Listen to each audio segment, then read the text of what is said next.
Hey, ladies and gentlemen, this is Carmine Sabia for Explain America. And guys, now it all makes sense, and it could see Jill Biden behind bars.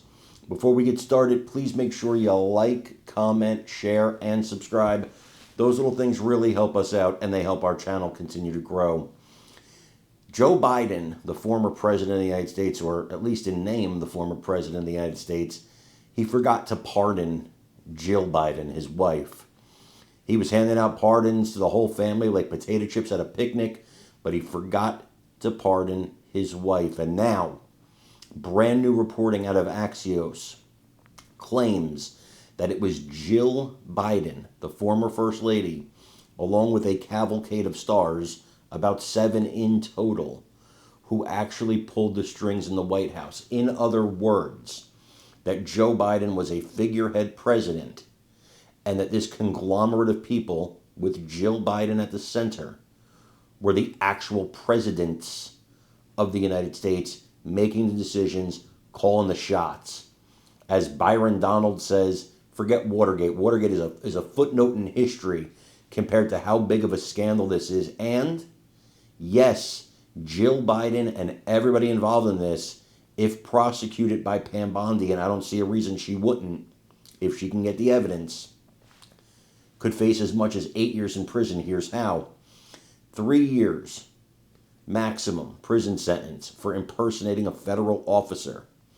5 years maximum prison sentence for conspiracy to defraud the United States. These are major charges. It also sets up a massive constitutional crisis because they would have also violated the 25th Amendment of the Constitution. This is a massive scandal. I don't care what the mainstream media wants to tell you. Axios is a pretty liberal news organization. And for them to report this, they must have great sources. And I got to imagine the Department of Justice is going to dig into this and find out what's going on. And the reason is not just to punish people. It's so that nothing like this could ever happen again. It all makes sense now. We all sat here and said, what kind of wife could look at her husband in the shape he's in and keep pushing him? And apparently, according to Axios, the reason is because she was the president and wanted to stay the president just secretly. I mean, that's what this reporting basically shows, if it's correct.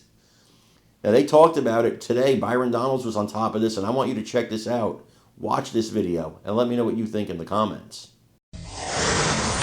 We need to listen to what Axios reporter Alex Thompson had to say about the inner circle controlling Biden at the end of his term. Watch this.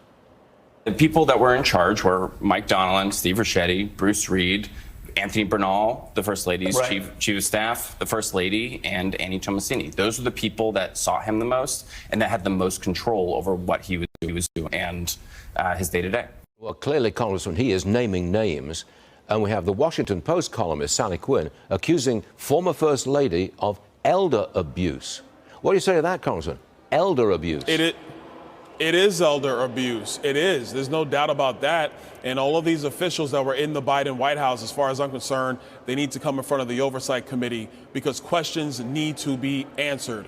Last thing I will say on this is, depending on when the president truly was not in control of his mental faculties, a lot of the stuff that he did as president, in my view, should be invalidated. And the reason why is because you can't use an auto pen to run the country. It has to be from the mental capabilities and the physical capabilities of the person elected to be commander-in-chief. And so if Joe Biden could not execute the duties of his office, then why are we living under a lot of the decisions that was made by the Biden White House? So there's a lot of investigations that need to occur on this matter. This is a major scandal, in my view, the biggest one in presidential history. We can now put Watergate to bed because the auto pen is now in front of us.